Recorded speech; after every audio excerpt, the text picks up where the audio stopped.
Whoa.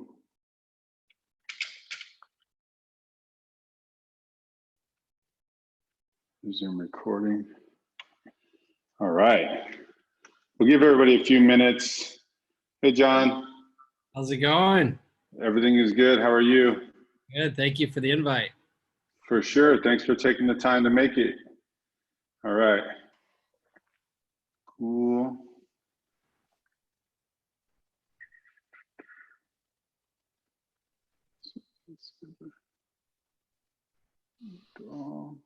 Draw.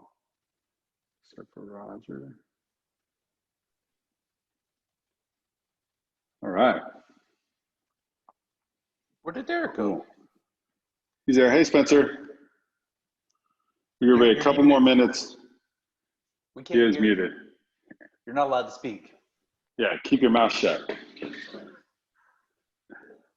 All right. Cool. All right. It's raining here. I don't know what it's like in Puerto Rico. Probably sunny and nice. Susie's in the garage. Hi, Derek. All right. That like little stool is like one that I got from my son as a child. Yeah, very nice. All right. Oh, it is sunny and nice, as I suspected. Okay.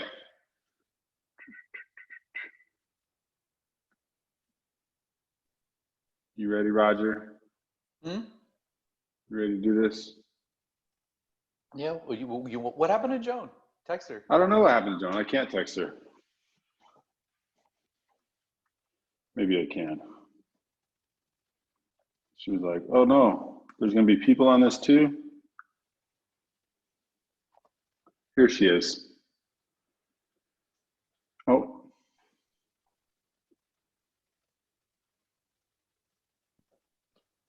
What are Katie and Spencer doing? Joan, you make it in? There she is. Hi, Joan. Okay. Joan isn't talking right now. It's because she's muted. Okay, guys. Muted everyone. I'm good. That's right. Okay, good. Now mute yourself again, please. All right. So I'm so happy that you're all here, and so is Roger in his own funny way. Most all of you made it to the last seminar. So we covered primarily we worked on timing. So making sure that you had that good count and that you're patient on your swing and all the 4 steps. If you need a review of that, please let me know and I will send you the seminar and you can fast forward through it. It's on YouTube. If you didn't get it, possibly a couple of you on here didn't get it, just message me afterwards and I'll get you guys on it, okay? All right, so without further ado, today we're going to do a little bit of hip mechanics, focusing on that. We got a few more people coming in right now. Welcome, Corey. Welcome, Ryan. Nice to see you. And then if you get in here, go ahead and mute yourself. I'm unmuted. Yeah, mute yourself. Otherwise, you're going to take over. Unless you got something really important to share. But beyond that, yeah. So we're going to talk about the difference between a shift and an actual just regular hinge, more of a fold action. Roger's got some great PowerPoints for us today. But again, if you have any questions, just hit the chat button or do the raise of your hand. Try and wait till the end. We'll give plenty of time at the end of each segment to allow for some questions. Hi, Phyllis, welcome. Hi, Jana, welcome. The traffic's bad out there today. But we'll go through this, and at the very end, just like last week, we'll hit a few practicals. We'll do a quick review of the timing drill, and then we'll show you the 3 drills that we're going to go over today to set you up with a proper hip shift, okay? Welcome, everybody. Who else here? Jana, if you could please mute yours. Thank you. Thanks for sending your swing video, by the way, Jana. That looked really good. Good improvement. Good improvement. Boom, boom, boom. All right, so that being said, without further ado, I'm going to go ahead and give this over to Roger and allow him to pontificate on all of his great wisdom regarding this shift. Okay. Here we go, Roger. You're in. Let me share my screen.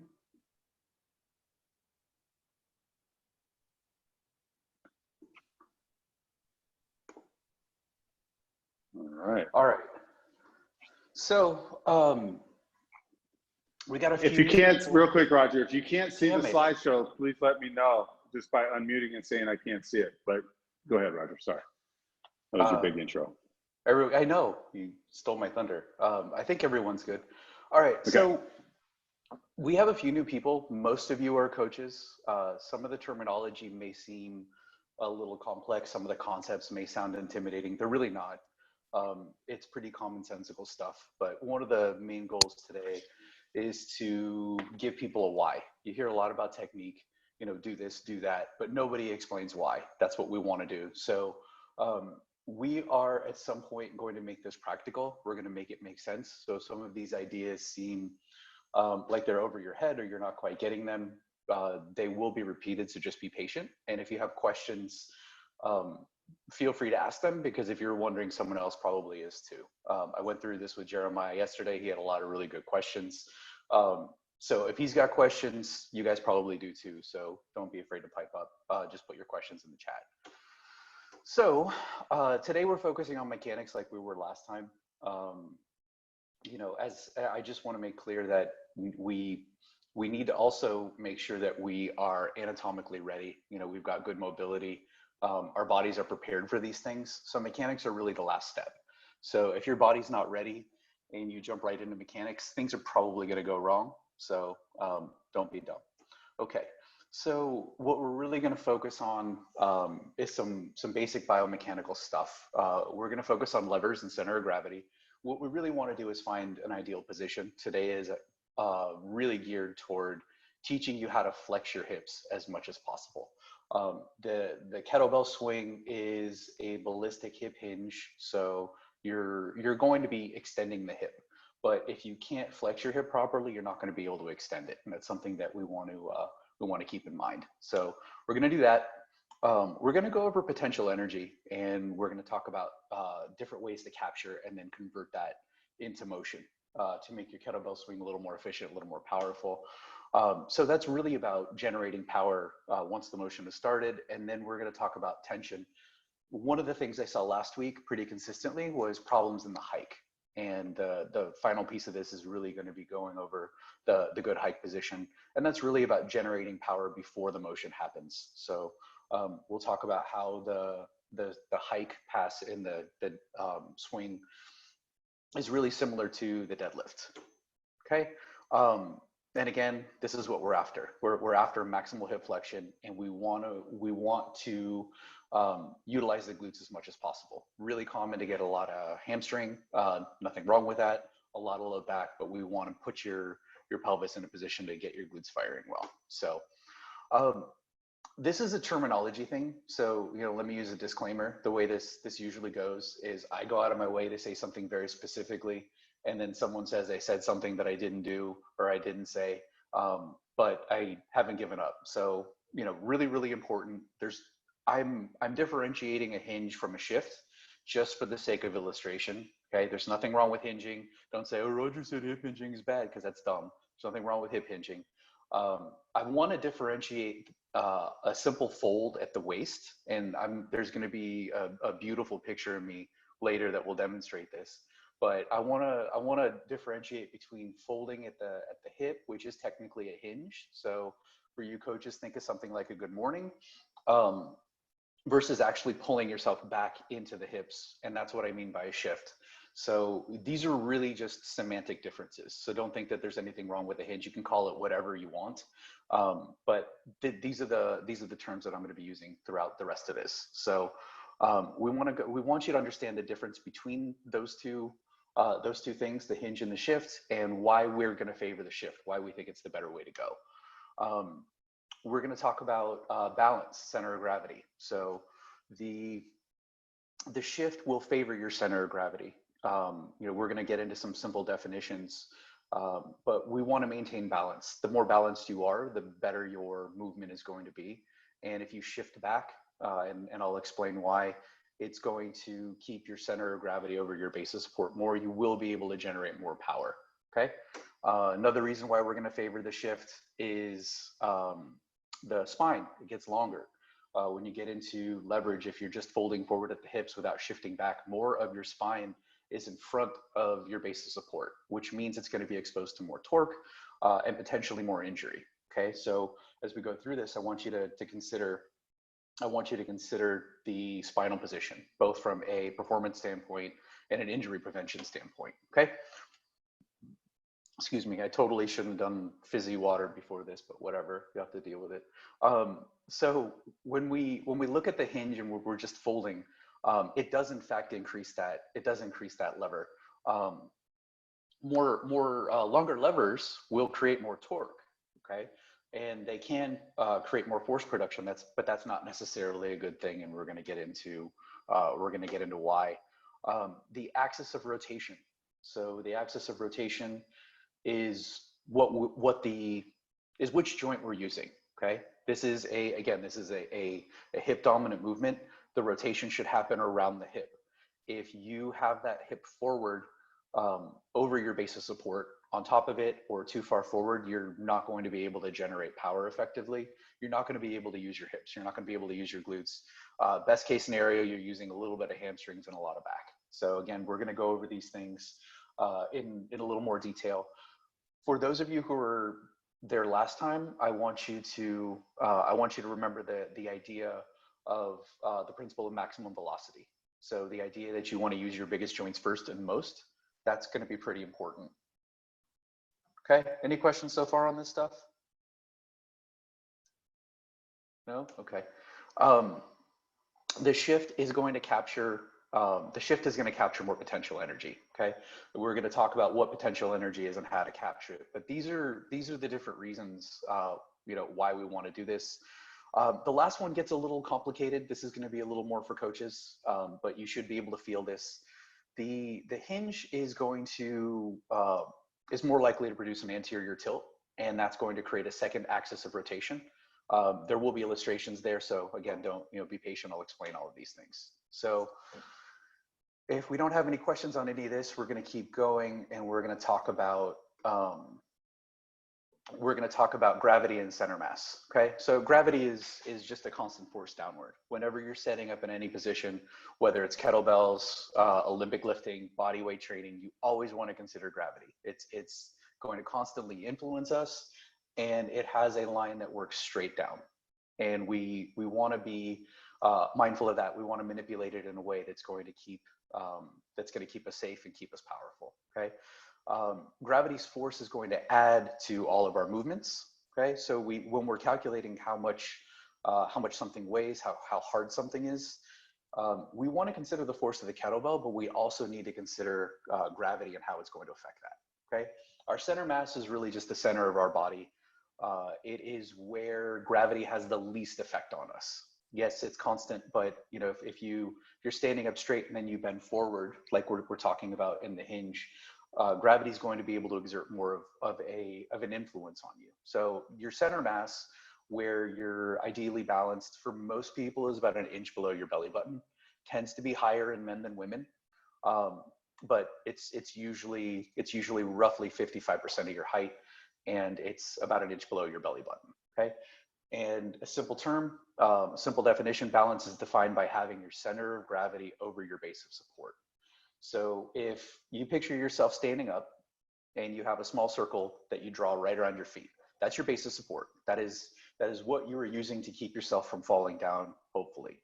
Okay, and then you put another little spot about an inch below your belly button. If you got a magic marker, feel free to do this now. But you want to keep that spot over the circle. That is balance. Okay, so keep those points in mind as we're going through these next slides. Okay. See the lightning bolt, that means that something important is about to happen.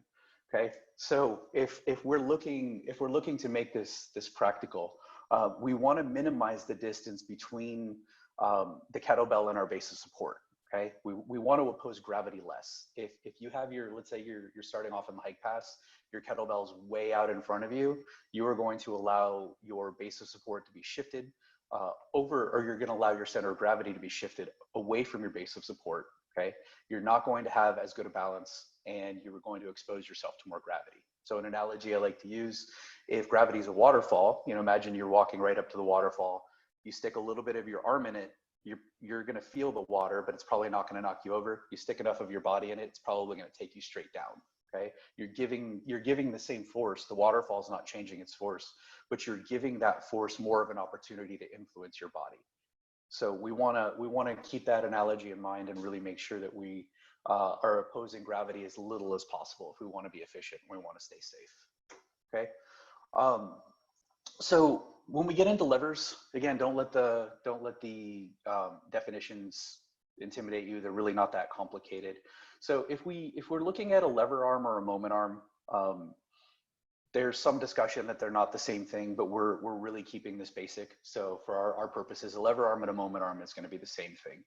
And really all those things are, it's how much of your body. So we're looking at either a bone or segments of bone. So let's look at the arm or the leg, or let's say the spine with all of its segments. We're going to look at these as our levers.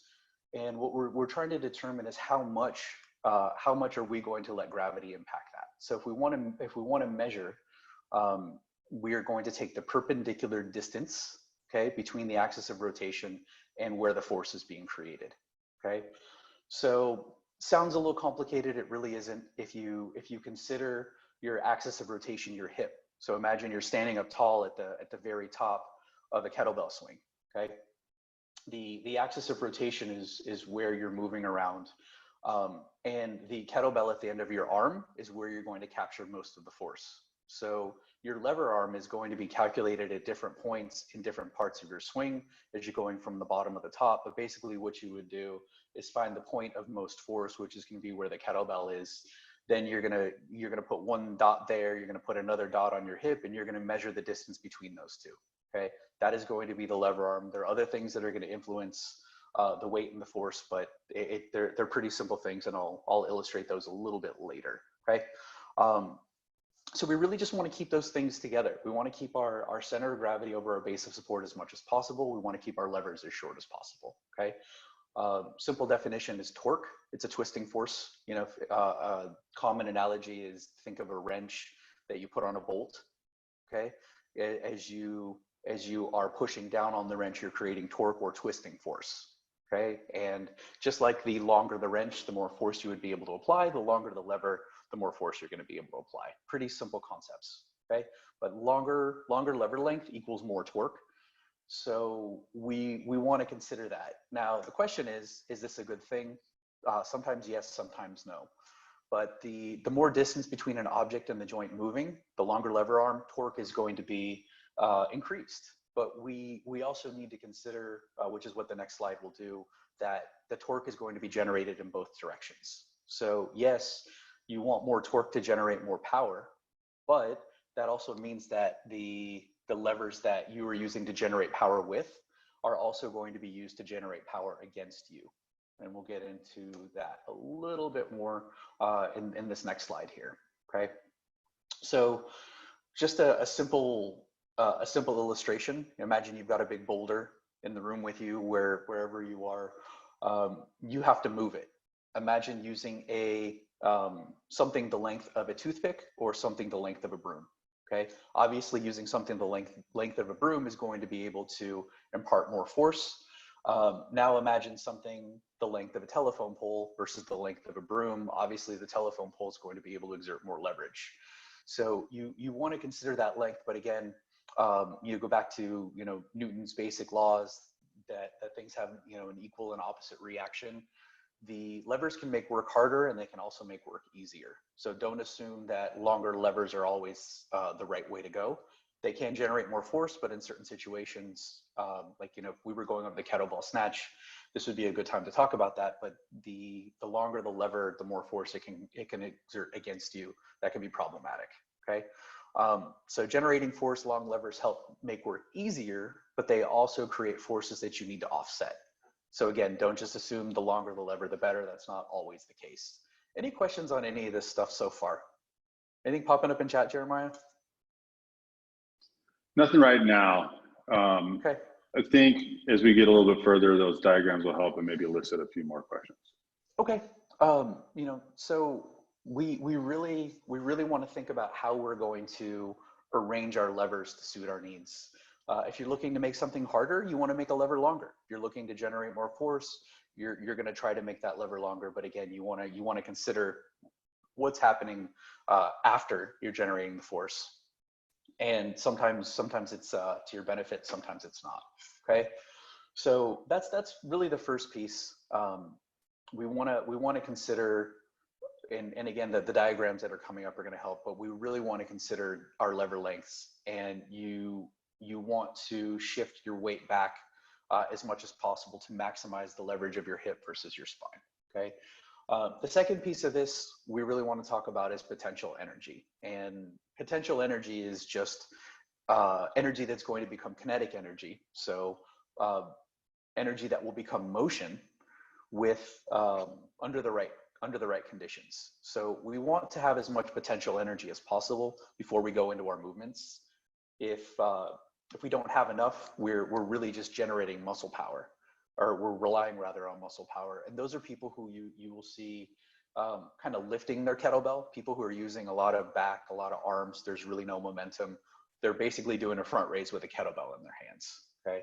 So when you're really getting into hardstyle kettlebell technique, you really need to be adept at creating or storing potential energy and then sending it back the other way. So two simple ideas that we need to consider is gravitational potential energy. That is the energy that we can always convert because of gravity. We live on Earth. There's always something pulling us down. If we can harness that energy, we can use it to our purposes. Okay, and again, the diagrams we'll see later will show us how exactly that works. But the key takeaways here: the bigger or heavier an object is, and the farther down it moves, the more energy that's going to store. So as you're getting low to get into your hip hinge, you want to consider that the lower you can get within reason, the more energy you're going to store. So if you look at someone like Jeremiah, he's about 7'4" and I'm about 4'6". So if you look at the impact of gravity on him, it's going to be much more. He also weighs about 700 pounds and I'm about 150. So his body, as it's exposed to gravity, is going to create a lot more energy. So those are things that we need to think about. Okay. Now, another thing we want to consider is strain energy. And strain energy, when we talked last time about the analogy of the bowstring, as it's being pulled and stretched and deformed, these are the things, that's strain energy. Strain energy is just the deformation or the stretching of a structure. For you coaches out there, when we look at the idea of fascia, when we look at the idea of linking body segments together, it's the natural elasticity that we have in our body. So strain energy is going to cause deformation, and in effect, it's going to pull that bowstring back. So rather than just relying on muscles, we're going to use a lot of passive elasticity in our tissues to generate our power. Okay. Again, it's pretty, once you strip the math away from this stuff, they're pretty simple concepts. Okay. If you stretch something just like a rubber band, you're going to be able to pull it back and go the other way better. Okay. So we need to still consider this idea of the hinge versus the shift. I don't want to go too deep into what the other joints are doing, because we can easily spend a couple hours on that. But a shift at the hip is going to allow you to get lower. Okay. Essentially, if you're just hinging, your center of gravity is going to be pitched forward, and you will not be able to get low because eventually you're going to fall on your face, and most of us don't enjoy that. So we want to keep our center of gravity over our base of support so we can maintain balance. And one of the ways we do that is by shifting backwards in our hips. That's going to allow us to drop down lower, and we're going to have more vertical and horizontal displacement. That is going to allow our hips to hinge better. We're going to get more hip flexion that we can convert into hip extension. Okay. So That's one of the first reasons, again, we want to be able to shift back. Now, the strain energy is going to increase up to a point. At a certain point, things are going to rip and tear. We don't want that. But the more tension that we have in our muscles and in our soft tissues, the more of that strain energy we're going to be able to capture. So if we're shifting back in our hips, our back is moving, our knees are moving. We're not staying stiff. We're not moving through that ideal joint, which is the hip. It's a lot bigger. It's stronger. It's going to capture more of that tension to shift back the other way. Okay, so again, pretty simple concepts, but again, we want to talk about why we need to shift as opposed to just fold. And this is the thing that I probably see more than anything else when it comes to kettlebell work. Okay, so another principle here: strain energy provides energy that your muscles don't need to create. Now, energy can neither be created nor destroyed, blah blah blah. So we're just using language here to make it easier. But basically, we're looking to capture energy and momentum rather than just have our muscles do the work. Again, these are people who are going to be lifting their swing. They're not going to be very effective. Okay. And these are the pictures I'm talking about. Any questions so far? Nope. All right, we're good. So if you look at the picture on the left versus the picture on the right, the first thing I want to draw everyone's attention to is the back of my head, not in a dirty way. So if you look at the height of my head in one picture versus the other, you can see that red brick that's just below, that's just near my back there. You can see that I'm actually getting lower in the right versus the left. So that's going to capture more of that gravitational potential energy. That's going to allow me to have more energy stored in my tissues. Okay, so that's first. I want you to look at the height. Second, I want to draw your attention to the lines on my back. The green line, which kind of means, hey, this is probably a little bit safer, versus the red line. If you look at how much of that green line is behind the vertical line, that represents gravity. There's a lot less of my spine being exposed to torque. So when we talk about levers in the picture on the left, the spinal lever is actually going to be a lot longer as it opposes gravity than the picture on the right. And those lines are demonstrating that. Okay. Now the last thing actually I've made, can you guys see my big old arrow? My little pointer? Yeah. I made it big. Okay. I made it big on purpose. Anyway, if you look at the angle here, there's a lot more hip flexion going on than in this picture here. Okay. You can even see how much of my glorious buttocks have been stretched in this position. Okay. Because I'm shifting back, because this angle is a lot sharper, I'm creating a lot more stretch in this area. I'm going to be able to take this energy and fire it back the other way. Okay. So these are, like I said, these pictures demonstrate why we want a shift versus a hinge. So the spine is nice and neutral here. So this fits the movement pattern of a hinge. There's nothing wrong with this movement. My back's not arching, nothing wonky's going on. But again, this is not efficient. This side is. That's why we differentiate the hips shifting back. And as you're going back into your hinge, what we really, the drills that we've talked about, the drills that we're going to show you later, Jeremiah will show you, are actually going to teach you how to shift your hips back actively rather than just using your arms. You're actually going to pull the kettlebell back with your hips, thinking about pulling the hips back behind this green line here. Okay. So we've got some of our key points. I've gone over them, but by now they should hopefully start to make a little bit more sense. So we see that the spinal lever is shorter, so there's protection in that position. Okay. Now, actually, let me go back, point out one thing. If you look at the length, just focusing on this right picture, if you look at the femur here, and then you look at the hip here, and then you look at the spine, the farther back this hip goes, the longer this lever of my femur is. So by shifting back, you can see how long that is relative to that. By shifting back, I'm actually giving my hip a longer lever to generate force the other way. Okay, so that's something I forgot to point out. That's pretty important. Again, the more of, if you're taking the distance between here and here and here and here, this is longer. This is going to help generate more torque, and this is one of the situations where we actually want to generate more torque. Okay. Oh, real quick, Roger, can you go Yeah. back to that? Damn it. Yeah. Sorry, you seem to like it. So what we kind of notice if you look at a swing, and if you take the picture on the right and the picture on the left, when you don't have that energy captured and shifted back in those hips, you're going to raise your butt up kind of like it is on that picture on the left, which is why there isn't as much power in your initial hike swing.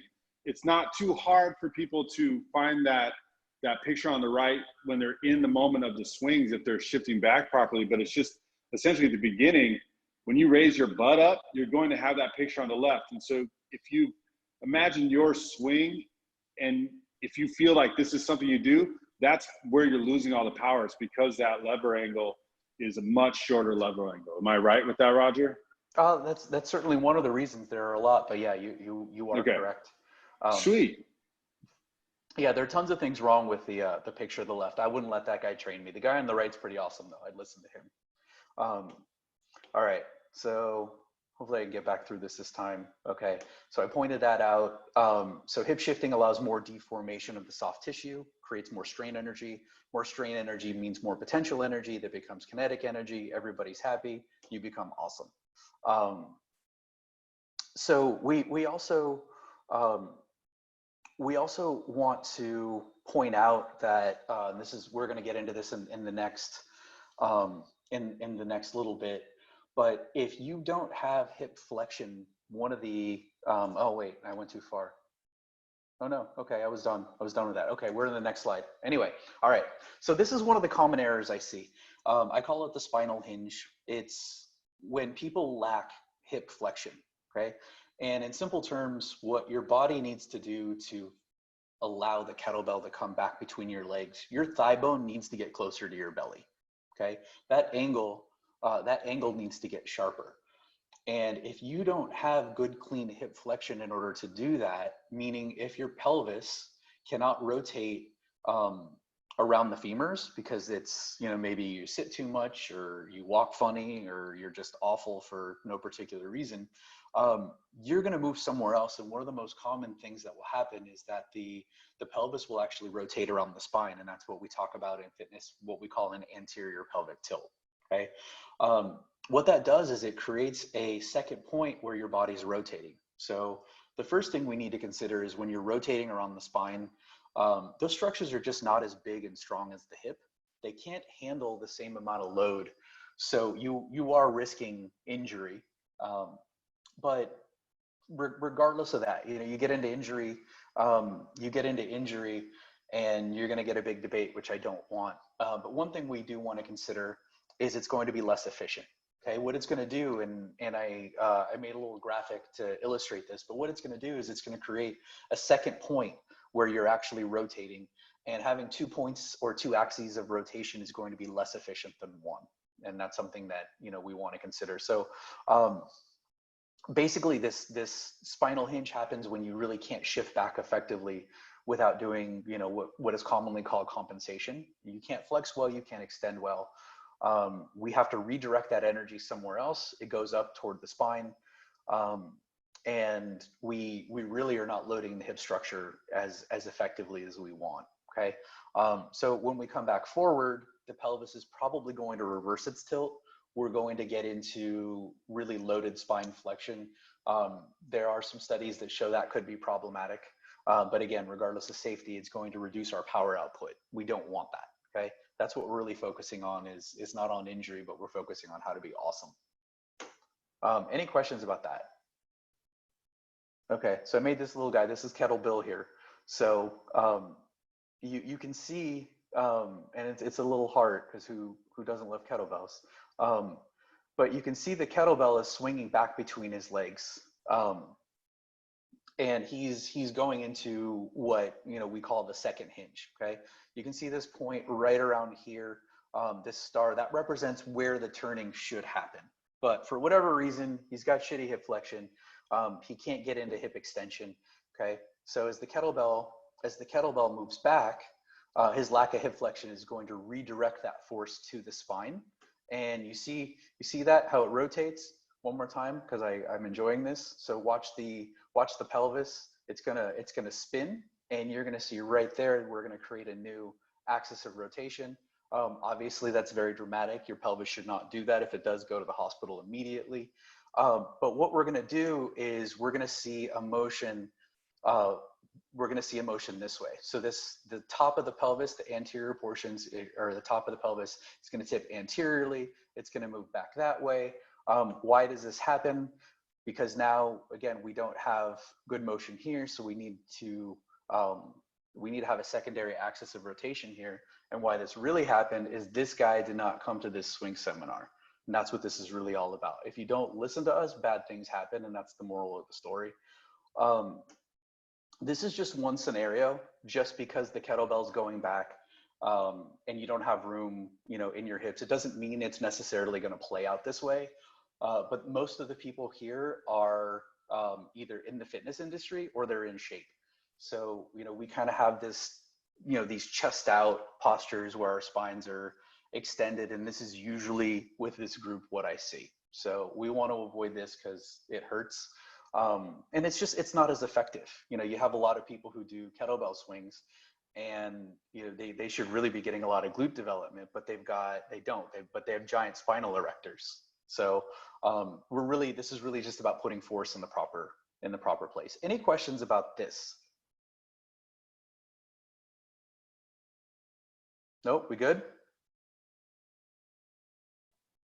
Okay, so now we're going to move on. We've covered levers. We've covered how to take the energy that we have created with motion, and now we're going to talk about another problematic part of the deadlift, or the swing rather, and that's the hike. So the hike is the very beginning of this. In hardstyle, this is how you begin a kettlebell swing. This is proper form. Okay, so even though you see a lot of similarities with the swing and the deadlift, a lot of people don't really pay much attention to this part. When you look at powerlifters, what you'll often see is when they get set up and they're about to pull the bar off the ground, they will either roll the bar toward them or they'll stand up and then they'll sit back down real quick. And one of the things that's doing is they're using some of the concepts we've talked about. They're trying to maximize the strain energy in order to send that force back the other way. Now, there's another reason why we do that, and I'm going to get into that in a little bit. But it's really common that I see people in their hike, they are really just trying to use their upper body. They're trying to use their arms and their lats to throw it back between their legs. And when you start swinging a kettlebell that's a decent weight, you just can't create the right amount of force to do that. So what happens is the hips tend to lift. We start to get motion through the knee rather than through where we want it. And really it takes 2 or 3 swings for you to actually start to see decent form. So what we want to do is get everyone better. We want to get everyone better right out of the hike. And to get the bell moving, there's going to be friction on the floor. Okay, you need to overcome that friction. Otherwise, you're not going to go anywhere. And one of the ways we can do that is actively shifting back, just like you would. And Jeremiah is going to show you guys how to do that a little bit later. But you're creating a counter movement. So if you want the kettlebell to move forward and your hips are going to come forward eventually, the first thing you're going to do is you're going to shift back. Now, I recommend you sit back about 75%. Leaving 25%. I put asterisks there because those are just completely made up numbers. Okay. Basically, what I want you to hear me say is don't go all the way back. If you shift all the way back into your hips, you will not have room to perform any kind of counter movement. Then the only thing you can potentially do is use your arms to kind of swim the kettlebell back, which is good. We want to do that, but you won't have any room to generate force into your hips. So whether that's 95-5, whether that's 80-20, whatever it is, don't sit back all the way. Give yourself a little bit of room to shift back, create a counter movement, and then use that force that you're creating to send back the other way. Okay. And that just goes into the strain energy that we already talked about. Okay. Another concept is the stretch shorten cycle. You know, this is a fun little physiology fact that when you pull on muscles, when you stretch them, they fire. Okay. So there are you know, muscle spindles, these little mechanisms in the muscle, and when they get stimulated, that's the first thing they do. How do we stimulate them? We stretch them. Okay. So if we think about the strain energy as let's call it passive energy that we create by using momentum, the stretch shorten cycle and the muscle spindles, this is actual muscle contraction. As soon as they feel a stretch, they're going to fire, and they're going to give you a little bit more. They're going to give you a little bit more energy. So it's another reason why you want to sit back into your hike before you go back the other way. Okay. And this is just kind of a simple, there's a lightning bolt again, something important's happening. When we're getting into increasing power output, think about stretching muscles quickly before you fire them. You know, that's one of the basic mechanisms behind plyometrics. That's why we do that. We teach the body how to have quick cycles of stretching and then contracting. Okay. So that's all I have as far as some of the science behind that. But I really want you to focus on a few takeaways. One, if you can't flex your hip, you can't extend your hip. The fitness industry has been obsessed with hip extension, and it's important. But sometimes we forget that we have to train hip flexion too, because if you don't have the ability to capture energy in a particular joint, you're going to need to capture it somewhere else. So there are a lot of really, really fit, strong, in shape people who have biased themselves so much into extension that they can't flex anymore. And if you can't flex, you're not going to have a solid kettlebell swing. And I know tons and tons of people who are really advanced at this stuff, but they have back problems, or sometimes their swings are aggravating them. And one of the common things I see with the people I work with is they just can't bring they can't bring their thighs toward their chest. They can't flex the hip. Okay. So this is something that we want to clean up. We want to arrange our levers. We want to maximize our energy. And we want to perform some shifting. We want to perform some counter movements, and Jeremiah is going to take you through that now. Okay.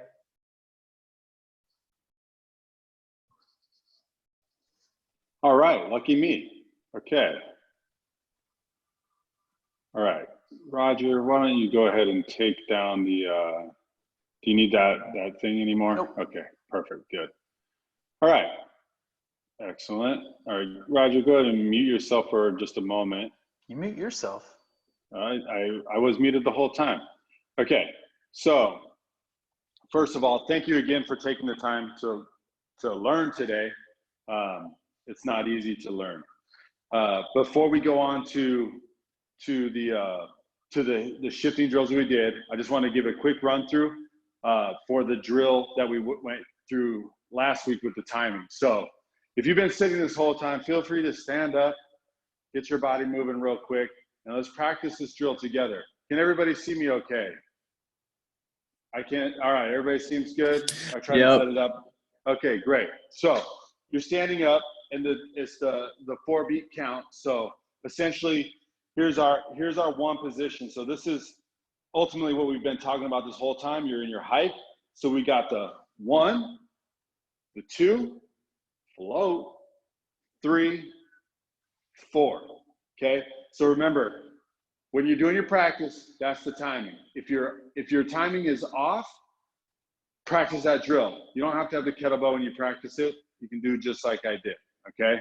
So the 3 drills that we're going to go for any questions on that timing drill right now? No?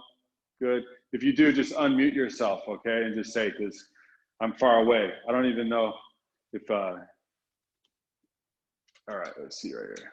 Feeling good? All right, so the first one, pretty basic, pretty elementary. It's a rock back. So when you rock back, it's a quadruped position, okay? So right here, think about nice neutral spine. What you don't want to do is you don't want to move through the spine. You want to just move through these hips. So you're going to sit back through hips and forward. Back and forward.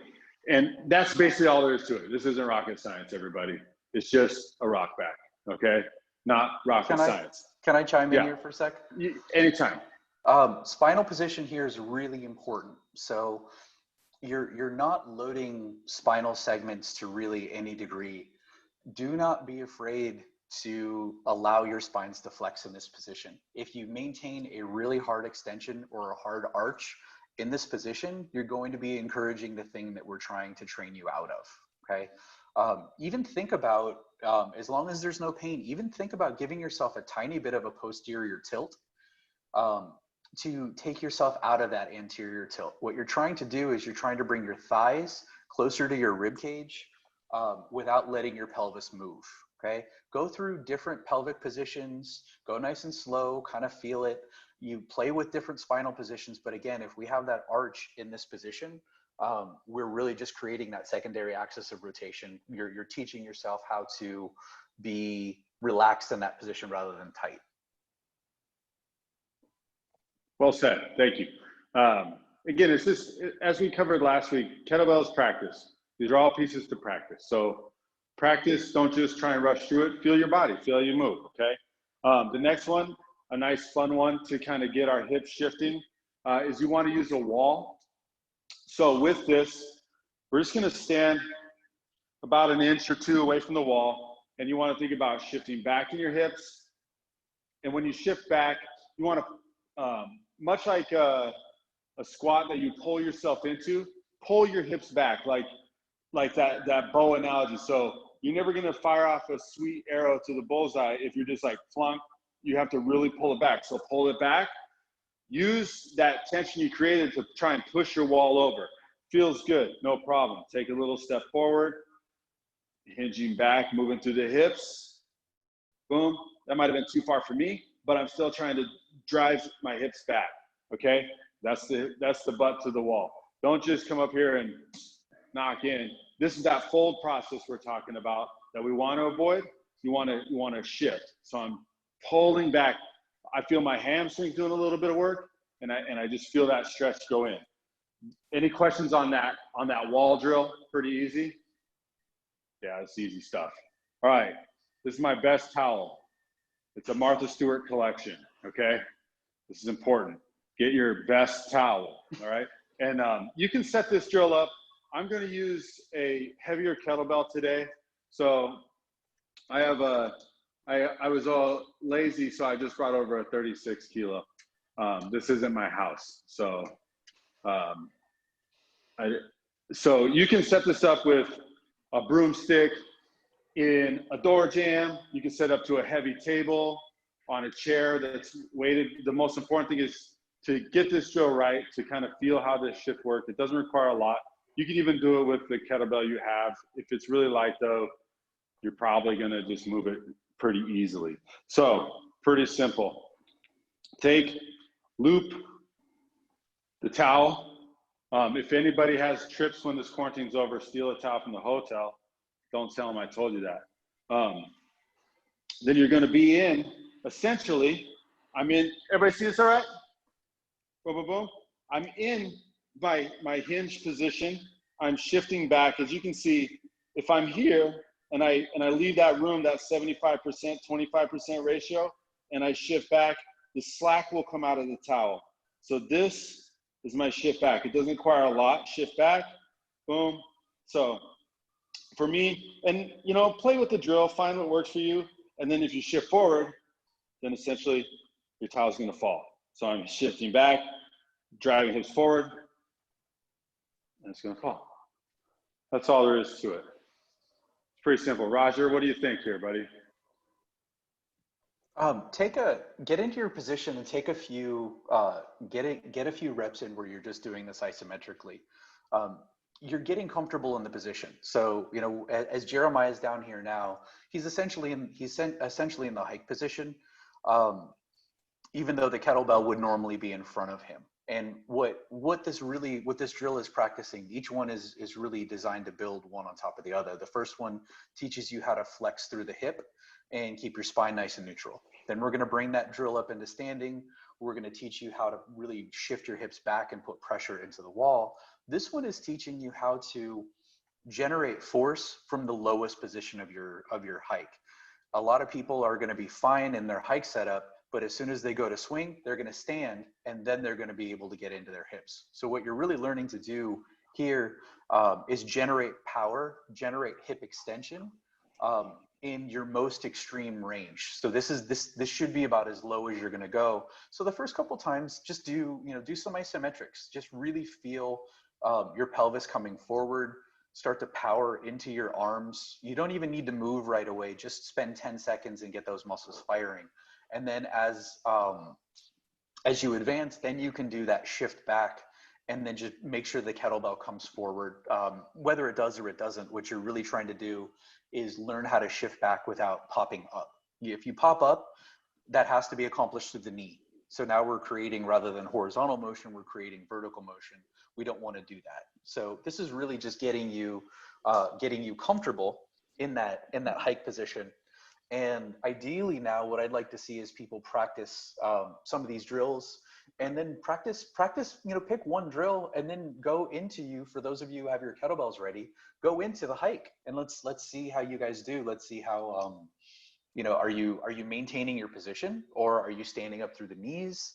Does anyone have any trouble that we can troubleshoot for you? Let's go ahead and do this. Even get a couple reps in, see how it feels. All right, real quick, Jonathan, you got a kettlebell handy? Thumbs up. Okay, go ahead and lower your screen a little bit. Everybody, if you're going to do this drill, lower your screen and then put yourself into a position to where we can see you from the side. That's going to give us a pretty good look in regards to if you're raising up and if you're getting that shift back. All right. So, John, why don't you try a little bit of a posterior tilt in your pelvis.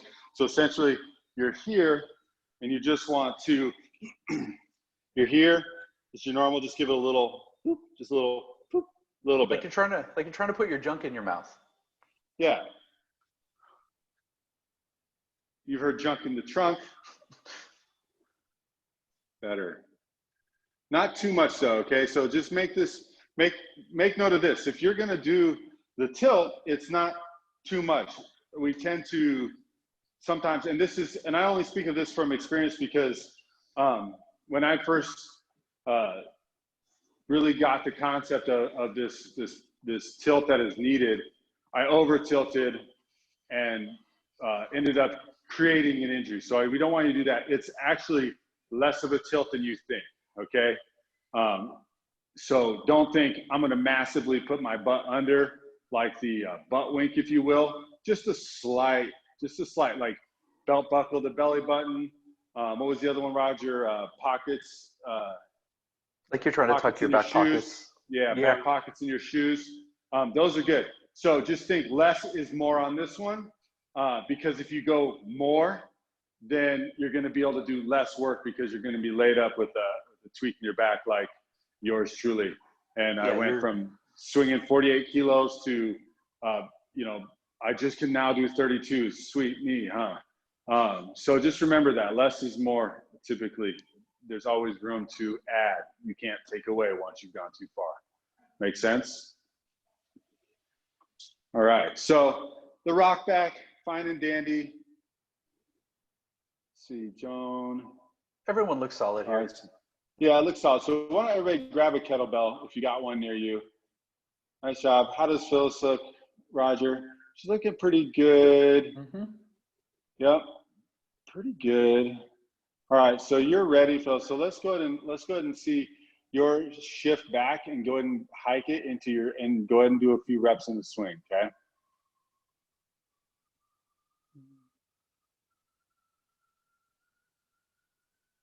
Okay, that's good. Go ahead and reset. Okay, stand up, shake it out. So with you, think about that movement that we had. I'm gonna do a two-handed swing, and that might be helpful for learning's sake. But when you're here, I'm going to allow myself that room to hinge back as opposed to, and then driving up. So give yourself that room like Roger said. We're in, hinge, and that just feels like butter. And who doesn't like butter, even if it's plant-based? Here we go. Better. Too There far, you go. Kawana. That was better, Phyllis. Just remember that hinge when you, or that shift when you're doing your actual swing too. So just drive those glutes back. Boom. Much better, Phyllis. Good job. Something to remember in your hinge. You're not trying to fold completely in half. Even if you've got that shift back, most people only need about 45%. So Phyllis's position looked great. She's got a lot of flexibility. She can get down way low, but like right now, Kawana, you're going down a little too far. So we want to focus on right around 40, like I said, about 45 degrees. Good. That looks about right, Joan. So yeah, good, Kawana. Watch the screen. You don't want to hike. One, you don't want to go too far back with the arms. The thing that's shifting back is the hips. So you're not actually reaching through. If you reach through, your spine's going to follow. You're going to go into some flexion, and you're going to be in a bad way. So again, you don't need to fold completely over. Really about 45%, or about 45 degrees rather, is about right. Different people are going to have different anatomy for sure. But you don't need to fold right about there, okay? Now bring your arms back so they're tight to your body. Kawana, stay right there. Bring your arms so they're tighter to your body, and like someone's handing you something from behind, like someone's hiking, like you're about to hike a football. That should be the back of your hinge, okay? You can even come up a little bit more, but you shouldn't go any lower than that. And practice your timing drill. Forget about the weight. I'm glad you have a kettlebell this time. Just focus on your timing drill and get it right, and then load it up. Great. Let's take a look at yours. Let's take a look at yours, John. It looked pretty decent.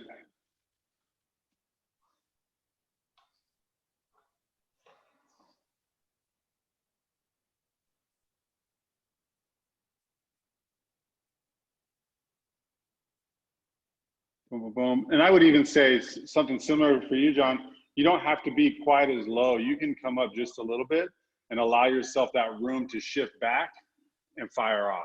Okay. We'll post a slow-mo video of this this week, so on the gram, so you guys can see it.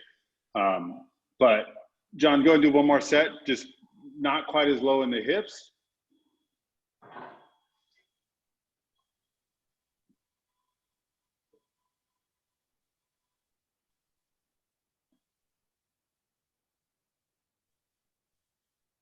Yeah, you're on the spotlight. Pretty good. Not bad. All right. How you feeling, Joan? All right. So Joan, your technique looked good. Just practice. You got to practice staying tight at the bottom. Do a simple drill. Hey Jeremiah, remember the common hike drill that they teach, where you just have the kettlebell and you're not even necessarily going to go all the way into the swing. So what he's going to focus just like that. Okay, this is going to be a good one for you, Joan. Get that counter movement, and you don't need to bring the bell up.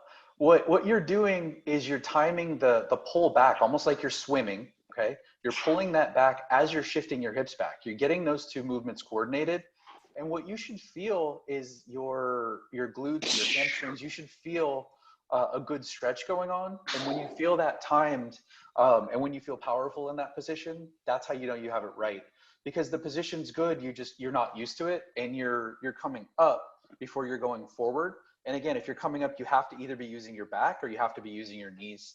And either of those, based on the material we covered last time, are really going to be less efficient. So what we want to do is you want to keep that nice tight position in the hike. And the drill that Jeremiah did, I think that would be really good. You've got the mobility, you've got range, you're fine. So I would just do the one he did. Do maybe 3 or 4, even 5 hikes, or maybe 4 reps, and on the 5th one, do an actual swing. Any other questions? Anybody having trouble who did this? Anybody having trouble feeling strong at the bottom? And that's really what the drills are. You want to feel strong there. You shouldn't feel like you have to get 2 reps in before you really feel like you've got a good swing. You want to be able to load your hips right away. Your first swing is not going to be, no matter how good your technique is, it is not going to be as strong as your second swing. Okay. You know, we do live on Earth, unfortunately, and physics tells me that your second swing is going to be a lot faster. Okay. You're coming from a different position. You're generating a ton of speed. So your goal is not to make your first swing feel like your second usually does. Your goal is to have a solid first swing that you can turn into a great second swing. Okay. So don't try and match the two. You're never going to be able to do it. If you say you can do it, you're lying to me, or you're on another planet. If you lie to Roger, you don't get any Christmas presents if you're into that. It's true. It's true. He's Santa Claus, in case you didn't know. Any other questions? All right. Doesn't look like a lot of questions. So again, I want to let everybody know you guys have our info. You're all obviously here. And Jenna did a great job. It was pretty simple. I think she just tagged me on the Instagram and kind of gave us a snapshot of what her swing looked like after the last one. Practice is everything with the kettlebell. It's not just the sweet workout thing that Jillian Michaels showed on Good Morning America. Don't do that, FYI. It's actually an awesome tool to help yourself get stronger and fitter, all right? All those things. So Jana wants to do the towel drill again. So Jana, do you have a towel handy?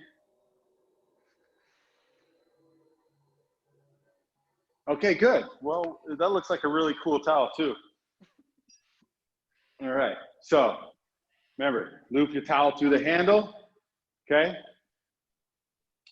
And like Roger said, we're getting comfortable here. Boom, boom, boom. And I'm just feeling that hip shift loaded up.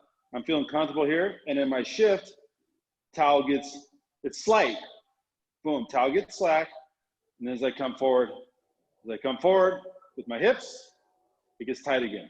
So I'm tight, I'm feeling the isometric, my shift forward.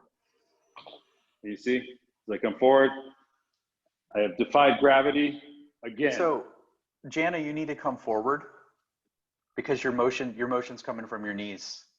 So move your feet forward. You got to find the right position. There we go. Now shift back into your hips more. Keep your arms really tight to your body. That's your position. Good. Now take another step forward. There we go. Now shift back.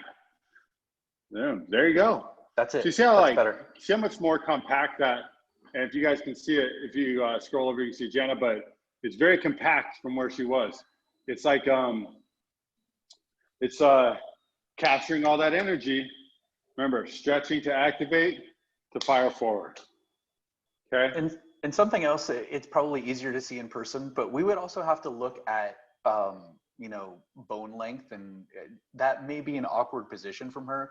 I couldn't see her face if you were grimacing or not. The backside looked good, but some people have really, really long bones and they're not going to be able to fold the same way. So what I was looking at when I was trying to coach Jana is where's the motion coming from? Now, when she was going forward, she was moving from her knee. It was obvious she was moving from her knee, and that's not what we want to see. So your position is important, but if she could get into position or a position that maybe looked a little more squatty, but she was performing the motion perfectly, leave it alone. That could just be, you know, maybe her tibia length is just abnormal. You know, maybe, you know, usually on most people, one bone is a little smaller than the others, but not with everyone. So don't get too picky about the position, but pay attention to where they're moving, when they're moving, you know, because when we go back to, you know, the material last time, and if people don't have the link from the last one, if you guys want to watch that, Jeremiah will send it to you because I don't know how to use technology.